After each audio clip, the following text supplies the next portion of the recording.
Hello, everyone, and welcome back to the Investor's Guide to Joy podcast. My name is Paul Graham, and today I'm going to give an intro of Harvey, who I had on. He's a member of Go Abundance with me, and we talk a little bit about the EOS system, how to have accountability in your life, or L10s, and really live your ideal life now. This is an important thing that I really found is that oftentimes for me, it's really been permission to live my ideal life over these past at least couple years. And decades, before, it was then to say, no, I had to be at a certain cash flow amount or net worth amount or have a certain job. There certainly are some things that, do need to be incorporated if you are having an ideal life of, waking up and walking on the beach and you live in the mountains. Well, certainly you can't walk on the beach.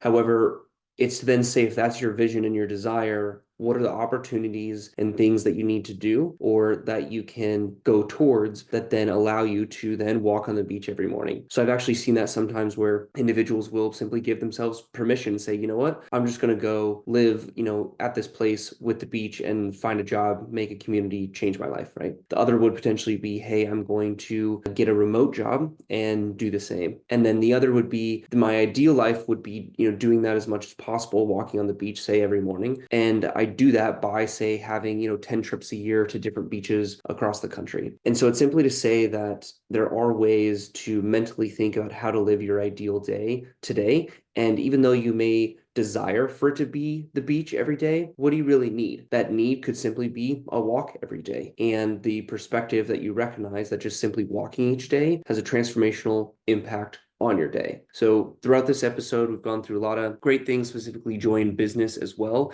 and what you want to get out of your business, which is a beneficial thing for anyone who's an entrepreneur, as well as someone who is an aspiring one as well. All right, hey everyone, welcome to the Investor's Guide to Joy. I've Harvey Yergin here. We met a number of years ago at a Go Abundance event in Austin. This man was nice enough to buy me a drink at the bar. That is, I remember how our friendship started. So, I've admired Harvey for how he shows up, the things he goes after, and really just his presence as well as just mindset too. So compliments to start you off, but Harvey, glad you're here. Thanks for being here.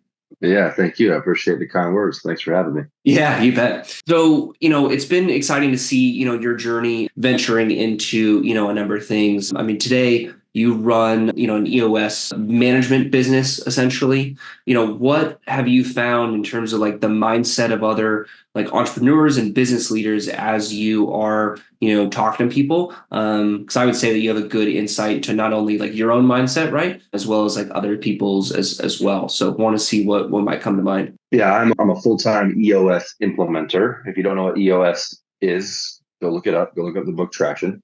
But essentially, I get to help business owners lead their ideal lives. I get to help them get what they want from their business. There's a lot of business owners out there, and I've been one of them, and maybe you're one of them, who have a business but aren't getting exactly what they wanted from their business when they set out on this path. And that's sad to me because these visions that live inside of business owners and entrepreneurs' heads, they're big, beautiful, wonderful visions that can have a massive impact on their community or the world. Sure. And so to the extent that that vision is locked up inside their head and not actually coming to fruition, that's sad. So I help them get to a point where they're getting what they want from their business. And mindset. So the mindsets that I run into, I work with a lot of fellow Go Abundance guys. Yeah. And actually women. Sure. And the mindset is they're growth oriented, they're growth minded. They want to improve themselves. They want to improve the lives of the people that work with them and for them. Yeah. They want to improve the lives of their customers. The better that they are at business, the more impact they have for their customers and the more customers that they can impact. All the while they want to do that in a balanced and manageable way where they're not sacrificing relationship with their spouse, with their kids, with their mom, dad, brothers, family, etc. Yeah. That's why they're there. That oftentimes that's their intention. Yeah.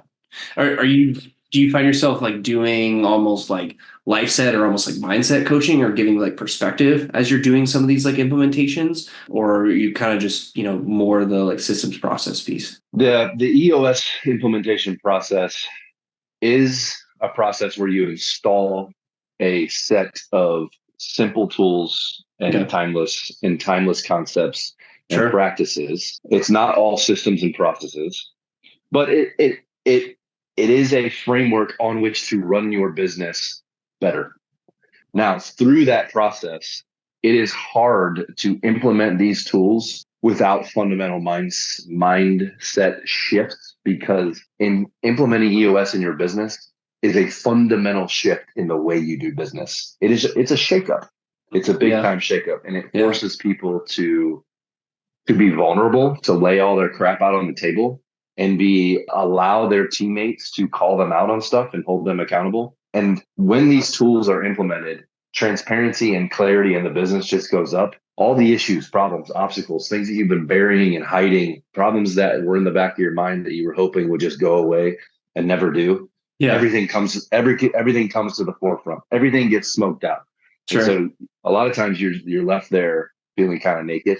Yeah. And as you might assume, because you and I probably have been in situations like that. Yeah. That is a place where you have a decision to make about whether you want to run and hide and go back to safety, Sure. or keep going and do the work necessary to figure it out. Yeah. Naked and afraid. One thing is, I was mentioning to you that, like, kind of came up today is, and be curious on your, perspective, is the difference between like a COO implementing kind of EOS and then also like second in command. Like, what kind of thoughts come to mind between those differences? Are they the same? Like, what have your findings or feelings been? Because oftentimes I would think, especially like in some of our circles, right? So most people are visionaries, right? There's very few integrators like myself, and I'll probably have people come, knock on my door and ask to work with, but they have those ideas kind of trapped in their minds, right? Like you mentioned, kind of, visionary, but they need someone to, help execute. And so as they think about like execution and living that ideal life, that sounds amazing, in concept, but really getting that down to paper and being precise with what they're actually looking for.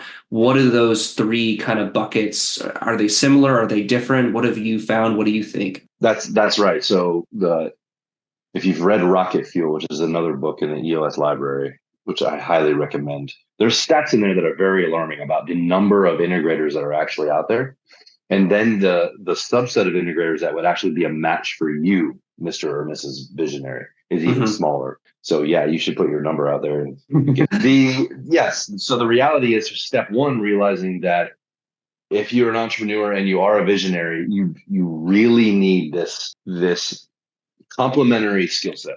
Let's just call it that for now, of leading and managing and holding people accountable, of being in the details and in the weeds, of orchestrating and harmonizing the entire business, of having tough conversations. A lot of visionaries, when they're trapped in the second in command or integrator seat, they suck at it. And this is what causes a lot of the problems that they have. They've been trying to get right people, right seats, the right players, all the right people on the bus, and they're not very good at it. And so they hire a bunch of people. They're not the right people, but then they don't want to have the tough conversations to get rid of those people and fill those seats with right people. It's a disaster. So they need that complementary skill set. The complementary skill set is, it doesn't matter what you call it. In EOS, we call it the integrator. Okay. Because that language describes what they're doing. They are integrating the other major functions in the business as they all work and play together harmoniously towards a common vision and plan. Sure. And the other functions of the business, of course, are sales and marketing, operations, and finance and admin. At baseline, that's what every business has. So you need somebody who is orchestrating that and harmonizing them, because those three functions, if they are right for the business, they're going to disagree. They're going to compete for resources. They're going to compete with ideas, and they should. They got to have somebody who is helping, coaching, guiding, keeping the buses running on time, and that's what the integrator does. So you can call it second in command. And if you look back in history, and any business who's ever done anything of note, Apple, Disney, et cetera, et cetera, et cetera, there's always a second in command, a complementary skill set in the background that probably doesn't get as much of the recognition, but they're there, and they're the ones keeping the buses running on time. So second in command or integrator or COO, it doesn't really matter. That's that complementary skill set to the visionary. That's vital in moving the business forward and achieving a vision. Sure. Have you heard of a book titled Make the Noise Go Away? I haven't. Okay. I read it recently, and it's just not to bash the book, but it turned into like a story, right? And how it's just like nonfiction, like just give me this stuff, like, let's go. And so they read about this kind of trip they took to Colorado and all these things of the visionary and integrator, and like, oh yeah, we learned how to operate better to do this and this because, we did this and we had this system and process and what have you, right? But it basically just gives insight on how, the individual who is that type of visionary is able to, delegate or just have the conversations with the integrator so that they can delegate and elevate things, right? To really keep the visionary essentially envisioning, right? And doing kind of the CEO navigating sort of pieces instead of, checking the, hole in a number of different functions that would need to be on a ship, just as an analogy. Quick read, about 100 pages. But yeah, I was just curious if you've, come across it in your kind of line of work. Nope, I haven't. It's interesting though. So, you talked to or chat or mentioned, right? So with joy, right? So you put this in our form here. So like laughing and acting like idiots, including semi-scary adventures with my family brings you joy. What semi-scary, talk to me more about not necessarily like what those things, are, right? But just what have you found as beneficial things, right? So as I pick this apart, it's, having humor, not taking yourself too seriously, right? Trying new things and, kind of bumping up on, kind of the side of fear, if you will, but not, overwhelming detrimental fear. How have you found those things to quote unquote, like bring you joy? It's twofold. It's in the moment, they're fun, just naturally. And then who doesn't like to sit around with people you love and say things like, remember when we did that stupid thing? Remember when you were doing that and I was doing this and we almost died? Remember when we went out hiking and you got stuck on that ladder and we all had to climb back up there and help you? That's freaking fun, dude. That's being able to sit around with people that you love and rehash hilarious, fun, emotionally charged memories that make you laugh now. That's, to me, that's wealth. How do you have more of those moments? You have to plan them. You have to plan them.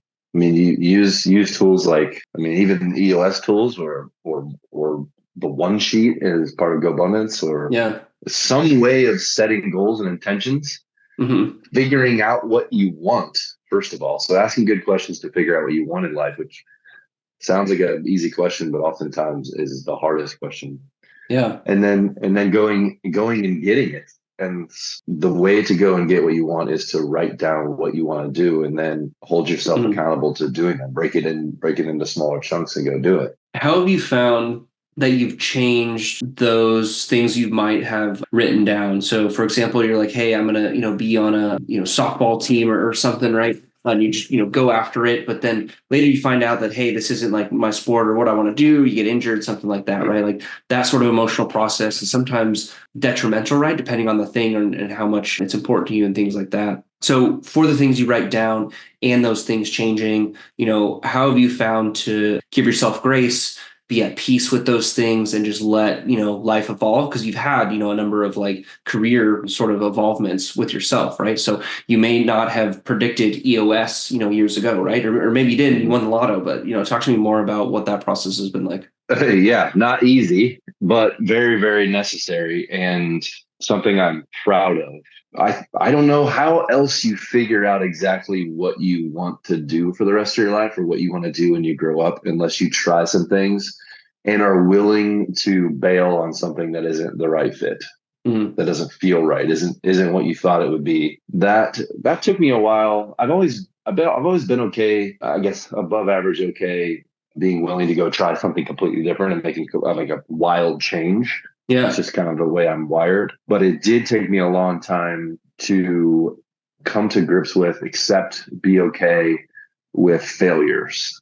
Starting a business and it not working out the way that you thought it was going to work out, being in a partnership that it didn't work out the way you thought that was going to work out, losing money, essentially amassing what most people around you would observe to be a catastrophic failure. That's hard. Socially, that's hard. That's hard financially. It's hard emotionally. Yeah. And then at some point, through help and through work on yourself and not ignoring it, you arrive at a place where, at least I did arrive at a place where it's like, yeah, it wasn't great. It didn't turn out the way I wanted to, but I'm super proud of myself for making the decision to give it a rip. Hmm. I learned a crap ton. So look at all this stuff I learned. Here are pages of things that I would do different next time in the business, with a partnership, etc. And I'm richer for it. I'm smarter for it. And I am now in my new line of work. I'm better. If not for those experiences, I wouldn't be able to serve the people that I serve now in the way that I'm able to serve. Hmm. And it was only through working with Aaron Belke as my coach for 6 months that one of the Yeah. first things we explored was realizing that my failures were a part of me, and instead of trying to hide them and bury them, to wear them on my sleeve because it humanizes me. Our failures are what connects us with other people, and they are vital pieces of the fabric and story of what made me where I am and who I am now. Yeah. That's key. So you mentioned the word proud several times. Have you always been proud of yourself? No, no, not always. There was a time not that long ago where I was doing the other side of that I just mentioned, which is burying my and feeling ashamed about my Mhm. failures and my mistakes. Okay. So I am more fundamentally proud of myself now Hmm. than I ever have. Sure. Okay. Yeah, that's, good to hear. And you talked a little bit about, ideal life and just putting things on paper, going for it, things like that. What does your ideal life look like today? Dude, I think I'm living it. I think I'm living it. I have goals. I have things that I want to do still, and I think I always will have something that I want to do that I haven't done yet. But I Hmm. mean, geez, I have a wife of 16 years that, I mean, we're more in love now than we ever have been. I have three beautiful, healthy, hilarious, adventurous, talented kids. I get to help. I get to spend every day with my friends, talking to people like you, talking about EOS, talking about life, and with clients and teams, and be a part of a journey for them that goes from oftentimes just an absolute shit show Yeah. to something that is beautiful, where they can Hmm. live their ideal lives. I mean, what else is there? I mean, Yeah. it's great, man. It almost seems like by, helping people transform, right? You can like feel, that sort of experience and then be grateful for where you're at, what you have, and like what you're doing. And also, help them along the way as well. Is kind of what I took away from what you said. Yeah, it's very fulfilling. Yeah. What's the secret? I mean, you're fulfilled, incredible, beautiful wife and kids and job. Like you have it, if you will, all. Like what is the one thing, right? So there's a book called The One Thing, right? Like what do you feel as though is the one thing that by doing it or maybe having it, you could say like all these things have sort of blossomed, right? Oh man, I wish I was that smart. I wish I could boil it all down to one thing. And I don't. I don't know. I don't have that one thing. I think it's a collection of things. One is, in your journey, on our journeys to figure out what we want in life, you've got to understand what your values are. Hmm. And oftentimes we'll set goals because we're supposed to set goals, because that's what high achieving people do who accomplish things in life. And Yeah. then, and I've been here, and I write things down that are more or less meaningless to me. And if I hit them, then it's not particularly satisfying. If I don't hit them, then I wind up feeling bad about myself. And the reason I didn't hit them is because I never cared about them in the first place. So I would understand your values, and values are not.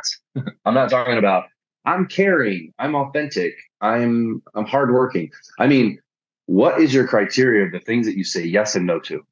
If I were to look at your calendar and at your bank account, where are you spending your money and your time? Where are you spending your resources? These are criteria for the things that you enjoy, the things that you like, and the things that Hmm. you say yes to. Understand those before you go and set goals, because once you create goals around the things that are important to you, that you like and enjoy, Yeah. guess how much higher the chances of you hitting those goals are. The answer is a shit ton. So I spent a lot of years just creating goals and filling out a one sheet and go abundance with a bunch of stuff that I was putting down because I wanted to impress somebody, or, just felt like I was obligated to do it. But spend some time figuring out what is important to you. Make a list of 6 things. Make a list of 20 things, boil it down to a list of 6, and then rank them in order. Because Hmm. sometimes you'll have to choose between, like for me, peace is a big one. Meaningful connections is another. passion is another one. So You my bet. work as an EOS implementer is about my passion of helping other business owners. But sometimes peace and passion, they can conflict. So then how do you Hmm. make that decision? Hmm. And if unless you rank those values, you don't know, should I spend my money and my time on this or that? Have you found taking like calendar, bank account type of things to then recognize the things that are showing up in your life and then reflecting on those types of words and see how they intertwine and then have that solid set? Or what is that kind of like big takeaway? Because I have those like five core values, right? And immediately once you said that, like I lost a little bit of that space because, you know, it is true of like I can say these things, but are they also reflected in, you know, calendar and in finances? And I believe they are, but I had that little lapse. So tell me more like tactically, like how you've taken like kind of the calendar finances with the core values you have. Like what does that kind of process, if you will, look like, or exercise, if you will? Yeah, that's exactly what I would do. And I think I Okay. did do that by the advice of Aaron Belke, is look at Yeah, my yeah. bank account and my calendar and be honest with ourselves. If you're writing down values that are aspirational in nature, which means that you wish you were, I wish I emphasized these things. I wish I did more of this. You're just kidding yourself and you're going to come off authentic to yourself and everybody else around you. Just Hmm. accept what it is that you like and enjoy and what you value and roll with that until it doesn't feel like those are actually what you want to value anymore. Did you mention that you also ranked your values themselves? Yeah, from 1 to 6. What is that process like? Like you mentioned, you know, peace and passion, right? Like, is it just you feel, you know, you want more peace or you want more passion? Was it a thinking exercise, a feeling exercise, you know, trying it on? Like what was that process like? Yeah, it was a lot of journaling. It was a lot of Okay. prompted questions Okay. from a coach or even from myself. I mean, I have pages and pages and pages of things that I thought that I valued, and then I just kept iterating, just get it down, pare it down to words that I liked and things that actually were meaningful to me. And Yeah. then once I got to a smaller list, then starting to rank them on what it actually I'm spending the most time and money on and what things are most important to me. Because Sure. if peace doesn't exist for me, then it doesn't matter what my passion is, and I'm not going to have very meaningful relationships because I'm freaking going crazy. So that's my baseline fundamental, and then I just build it from there.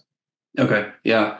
For someone who, you know, doesn't have their kind of ideal day or trying to figure it out or things like, you know, that from your perspective, you know, what is that kind of first step that, you know, you would think that they should take? If they're trying to design their ideal day, Yeah. They're what I found is that, and I'm curious if this maybe resonates with you as well, is that if I was myself years ago and someone were to say, hey, like this is my ideal day, I'm so on purpose with so much peace. There are exciting, amazing things in this world that just naturally come to me because of just who I am, how I show up, and I'm just like focused doing my unique abilities, right? I'd say, well, that's super neat and good for you. Like, you know, how do I find that? You know, what do I do? Right. And so you mentioned journaling.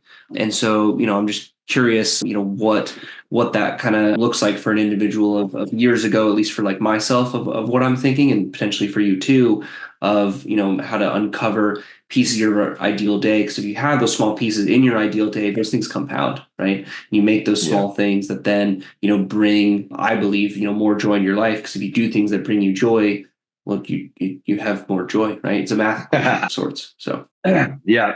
So this question reminds me and takes me back to when you asked about the one thing, and I am thinking about there might be a one thing, okay. and the answer that's coming to mind is get help. Okay. Hire a coach, go sit with a therapist, hire an EOS implementer.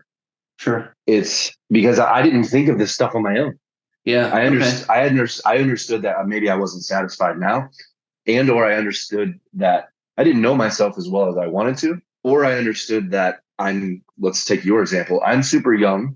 I don't exactly know what I want to do. I don't exactly know what I'm good at. I definitely don't know myself very well yet, and I don't know what the possibilities are, Yeah. and I'm navigating through a thick forest and Sure. my eyes aren't fully developed. It makes sense for me to have a mentor or a coach or a therapist or maybe all three. Sure. And those are the people like Aaron Belke, for instance, for me, who Yeah. who present those great questions that then you can go and reflect through that framework. It's very hard, I have found, to come up with those great questions on your own and then also spend the time answering them. Oh, and then by the way, go and tell that person what you came up with, and then they start asking you more questions about that and helping you refine. I think that's really hard to do on your own. Mm-hmm. Go get somebody to help you. And I'll add more options. Go be a part of a group like Emerge, where you get a pod of people who are going to ask you tough questions and help you navigate your life, or something like that. Sure. Yeah. And rally when you and things like that. Yeah, no, I would absolutely agree on all those sentiments. Definitely, different pieces of those things can help in different parts of the journey. It's not about getting it right, but it's definitely about taking action, right? And doing some of those things across the board. We all look up to mentors and, have coaches and other resources and things like in our life. But there's just periods of time that I found that it was just like, oh, I'll just do it myself, or I need to do it myself, or there's just, different blockers or needs, when in all reality, like the answer is, beyond myself to learn, to understand, to receive good questions, to journal, things like that, right? So kind of watering and giving sunlight to the plant, right? That is the seed of, getting help, right? And asking for it, as well as, going to get it. Absolutely. No, that's a great reflection. Yeah. Yep.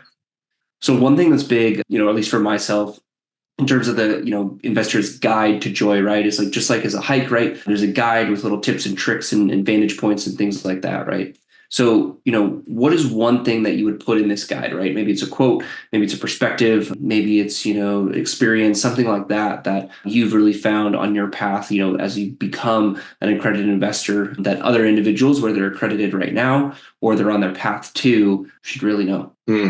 I think I want to stick with the help idea, realizing that you can't and you shouldn't do it all yourself. Yeah. And it reminds me of the analogy that we use in EOS a lot, which is, and I don't know who I'm talking to. I don't know if I'm talking to people who are building a business or have a business, or business owners. And it kind of doesn't matter, because even if you don't have those things, and you're just an individual, with a W-2 or something, and you have somewhere else you want to go. So you're on a journey from point A to point B, and let's say you're just hiking. Well, in my world in EOS, we have this thing called the Vision Traction Organizer. It is just a 2-page document that tells you where you're going. So it defines point B for you and anybody else who is along the ride or the hike with you, including your spouse and your family. They need to know where you're going, because guess what? They're coming with you. So whether it's a vivid vision or something, get that on paper.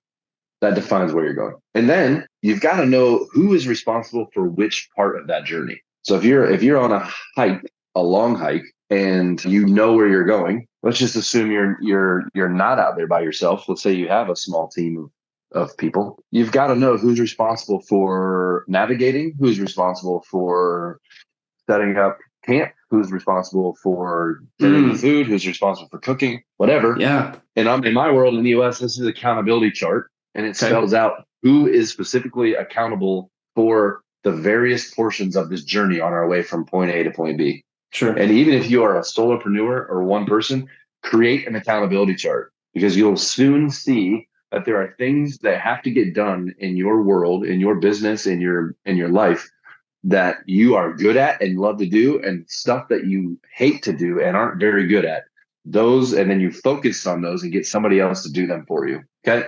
So we know where we're going. We know who's responsible for what part of that journey. We have to keep our current life running the way it's running, optimized, and we have to build the life or business of the future. To keep the business and or our life running the way we know it needs to run right now, the tool for that in my world is called a scorecard.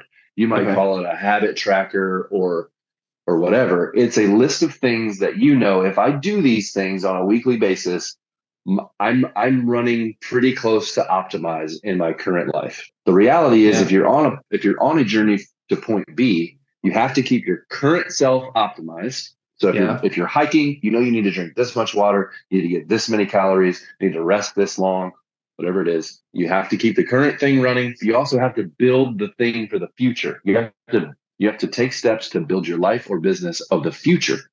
The tool for that is rocks. And rocks are just 90-day priorities, anything that's most important to get done in the next 90 days. Okay. And these things should be focused on the business of tomorrow. Again, it's binary. You're either running the business of today or your life of today and building for tomorrow, or you're doing none of it. There is no other choice. And then the last thing I would say is that we're all terribly, terribly flawed because we're all human. So we need accountability. Sure. We need accountability. The tool that we have for in EOS for businesses is called the L10, Level 10 Meeting Agenda. And it's a 90-minute meeting once a week where we all get in the same room and we look at our numbers, we look at our scorecard, we look at our rocks, and we ask ourselves, is this on track or off track? And then we dive in and solve issues. And this is how accountability works. Because if we're left to our own devices, most times we're going to slack off a little bit. Let this number slip, let that number slip, because we're human. That's just the way it works. Sure. So this is where I would say, this is where you need help. This is where other people come into the equation, even if you're just a person who doesn't have a business. You need to be surrounding yourself with people who are going to hold you accountable, ask questions you wouldn't ask yourself, and drive accountability in your life or in your business. And if you're doing those 5 things, the chances of you getting to that point B, absolutely, with success, very high. Yeah. Take that to the bank, deposit it, guaranteed. I said high, not guaranteed. Hey, I mean, there's always an asterisk. Cool. I absolutely agree. No, thank you for that perspective. Well, Harvey, thanks for coming on, sharing your insight and your perspective. It's been helpful to me and I'm sure others as well. Yeah, man. Thanks for having me. Appreciate it. Thanks for joining the Investor's Guide to Joy today, where we aim to change your life by 1 degree in each episode. These days, I'm raising funds for oil and gas syndications, a luxury short-term rental super property syndication, which is a lot of fun, and managed by Luxury Desert Escapes. I also help people get what they want through finance, mindset, and action to help them eliminate worry, build better habits, create their life, and live their life. If any of these things seem of interest to you or you just want to chat, connect with me. Let's chat more. Until we see you again.